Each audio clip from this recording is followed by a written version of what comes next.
Everybody, hey, look what I just drug home from GroundHog equipment. This is a BH14G-2, and I got it in red. Back in January, I started talking to Nick Hackenberg about how I could update my channel, to get more views, more subscribers. And we were kicking around whether I should try something new that he offers or one of his most popular models. So in the end, we both decided on getting one of these for the channel. I really like the BH14G. It's very Spartan, it's very tough, reliable, and for the money, you can't beat it. Now these ones here, you can actually get for a little less money, and they have a lot of upgrades on them. This dash is pretty nice. It's got digital gauges in it. You have the SAE and the ISO switch in it to switch back and forth, whichever you prefer. You fill this one, fill it up with gas on the outside of the body rather than flip the seat like I have to do on that one, put gas in it. There's a lot of differences. This one has a 2-inch longer boom on it, which I don't think that's a big deal. I mean, one thing he did do is he put counterweights in the back of these, and I did get the upgraded counterweight that fits underneath, so if I pick up a log or something, it should be fine. They're pretty stable after you put counterweights in them. Now, for $8,900, you can get one of these, and then the counterweights and stuff, are optional. And I don't know. I mean, it's really up to you whether you like something like this or something like this. He wants me to do side-by-side comparisons, After I get this thing broke in, we're going to do that. We're going to see which one's better. Now, they both have the same power plants, and, they basically are the same standard weight, around 2,200 pounds. Now, this one here, I put the upgraded tracks on, so it brings it up to about 2,600 pounds. And with the added counterweights on this one, it gets it close to that one. But, the tracks are optional for this one. I could put these ones on that one right now today if I wanted to, or go buy another set. They're pretty reasonable over there, as are all the attachments at GroundHog. So, I don't know. I mean, I hope you enjoy the future videos, and let me know what you think about my new machine. All right, I'll talk to you later. Hey everybody, hey, I just want to give you an up-close look at these new dash controls on this BH14G-2. As you can see, some of the functions are now on the floor. You got a right pedal for your thumb, and a left pedal for your blade. And as you can see here, you have an SAE and an ISO switch, so you can flip back and forth. I mean, to a lot of people, that's a big deal. And now you have a choice. All right, and as you can see, you got digital gauges here, one for your hours, and then you have one here for volts. And over here, you can see the fill, and you got an indicator on there, let you know when you're empty. There's your master switch. Over here, you have your key switch, your throttle, and back here, you have your choke. Pretty easy. Hey again, hey, I took the covers and the seat off so you can see down in here to see how easy it would be to maintain this machine once you get to that point. I mean, right here you have the filter for the hydraulic system. As you can see right here, you have the fill point for the hydraulic tank. There's the pivot motor for the house. That's pretty easy to access, and pretty much everything down in there is pretty easy to get to. Now up here, as you can see, they relocated the gas tank. You no longer have the stock Briggs & Stratton gas tank on top of the motor, if you can see that. They relocated it right here, if you can see that. There's the fill for it. Here's the tank. And what this allows is easy access to all your linkages on top of the motor in case you need to get it in there for any reason. If you look at this back cover on the machine that says GroundHog, that would be your main access. And you have hardware here and here, and then the same on the other side. All right, you see the access locations. So you can pop that off there, and then you have access to do your oil changes. All right, let's move on. Now on the KH14G, it's a little bit more Spartan. It's protected pretty well. If you look down in there, we still have the stock Briggs & Stratton gas tank. It's not a real big deal. I just put a filter or a funnel in there, fill it up. Right here you have the fill for the hydraulic tank, and you can see the master power switch. And here's your choke. Now they updated this choke since I bought this a year ago to make the choke pull a little easier. And over here you have your hour meter. Now I have 158 hours on this now, and it works pretty good. I haven't had any issues with it. I mean, other than changing the oil, greasing it up, cleaning it up from video to video, that's about all I have to do to it. Put gas in it, and yeah, it's been a good machine. Right there you have your rocker switch for your lights. They both have a light on them, and they're pretty much the same thing, as you can see. I mean, there's not really a difference in them. I still got the plastic on that one. As far as the blades on them, I'm going to say they're roughly the same. The KH14G might be a little bit more reinforced. We're going to find out. Now I like the look of that chassis underneath my KH14G over this one. Now, Nick Hackenberg has a different opinion. There's a lot more welds in here, and that tubing is all boxed in, and he is to the point where he says this is a much sturdier design than that. But that being said, you can go back through all my videos and see the stumps and logs I push around in the stone and the dirt. There's nothing wrong with that chassis. So we're going to see if this puts up with the same jobs that this one does. All right. I wanted to show you the drive motors on the BH14G-2 versus the KH14G. There's no real big difference. They're both exposed. You can see I hit stuff with this all the time, and I never had a problem with it. I'm not saying you couldn't knock off a hydraulic line if you weren't really watching what you were doing. But, you know, like I said, I got 158 hours on this. It's held up pretty well, so not a big deal to me. If you pay more for the machines, you can get the 2 speeds. It hides that motor back inside the hub, you know, instead of having that spindle nut on there. Other than that, I think we're going to move on. Yeah, now both of these entry-level excavators do have the threaded rod for the track adjustment. That's the same on both. Now on the KH14G, it does have a side plate, which I don't know if you can make out from here, but you know, it keeps the mud out of there. So I'm not sure if that's a big deal. I mean, I pressure wash my machines after every job, pretty much. I try to. Other than that, let's move on to the next thing. Now here's an upgrade that my old machine didn't have. It's a block here. You can divert pressure from your thumb to an attachment that requires hydraulic pressure, like a tilt bucket or an auger. Now Nick Hackenberg, I'm pretty sure, has updated his entire line of excavators now to have this block, so that's not a big deal. But on the older GroundHog, which is only a year old, it's hard to keep up with all Nick's updates. I mean, he's constantly at it all the time, making these things better. You know, that's only good for us, right? Another thing I'd like to show you. Now, in the beginning,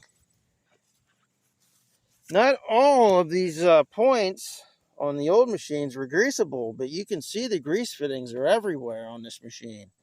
Here, and you know, after every job, you should go over your machine and grease it up. You can see it right here. Every pin has a grease fitting. Up here, here's another one. Now, this is a problem point on the original GroundHog that I bought. I have to actually, I spray that with grease and WD-40 all the time, because that grease point does not have a greasable fitting. There, I'll show you.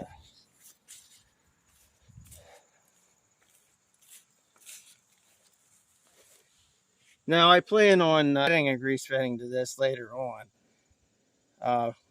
Recently I just been adding grease by getting in here with some lube, and it takes the squeak away, but over time that's going to wear and need replaced. So I'll have to do that sooner than later. Here I want to show you the hand controls on the BH14G-2. Now you have your thumb on this lever here, and on this lever you have your blade, and these are your drives for your tracks. And then of course your boom and everything's controlled with these ones. Your boom, your bucket. And after 158 hours, I kind of like them. Now this one here is going to take me a little bit to get used to, because now, as I think I pointed out somewhere earlier in the video, you have functions on the pedals now. And if I can remember correctly, the blade is on one. I think it's this one, and your thumb would be on the other one, as if you can see it in the picture. Something else that people kick around is, why would you want steel tracks over rubber tracks? And I'll tell you my reasoning. Now, I had issues with the rubber tracks coming off while I was out in the woods. I'd have to run them back on all the time. Even after I tension them up, there'd be issues if they would snag on a root or a rock. I just had problems with it. So I asked Nick Hackenberg about getting me a set of these steel tracks. You know what? I haven't had any issues since. And I use this in the woods a lot. If you watch any of my past videos, I don't think I'd ever take them off that machine. Now, a lot of people worry about yards. They will rip up grass, but so will the rubber tracks. It all depends on your driving style. If you make small turns versus a hard skid steer, you'll have less damage on the turf. All right, so just think about that. Hey, again, I just want to show you this panel on the floor. Just lifts out. It's got a couple tabs here. Basically, you lift up and it comes out, and then you set it back in.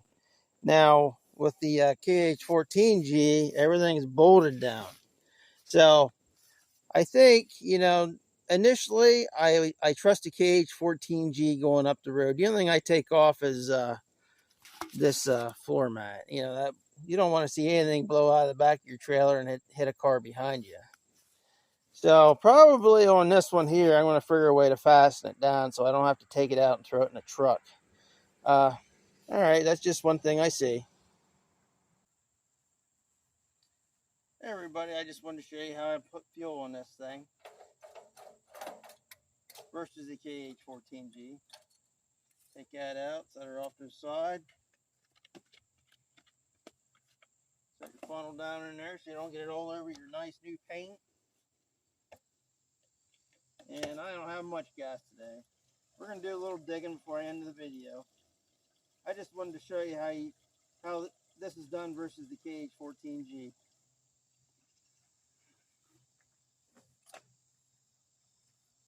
Now with the KH14G, you got to lift the seat, gas tank's under the seat.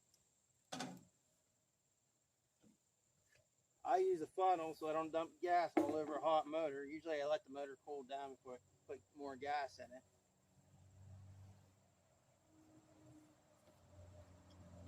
Easy as that. Now I do recommend buying a wide mouth funnel. You don't want to splash gas in a hot engine bay, alright?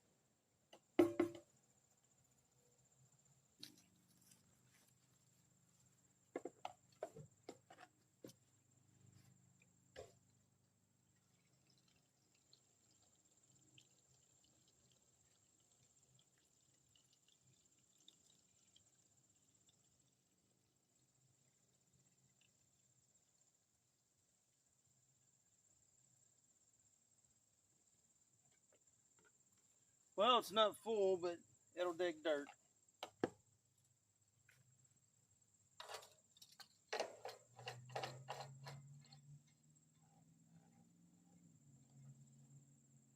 let's go dig some dirt.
Well, there you go, folks. You got to see it in action. Now, these foot controls are going to be something I need to practice with, so don't hold that against me. I do prefer hand controls. So, all right, we'll see how it does in the next video. All right, talk to you later.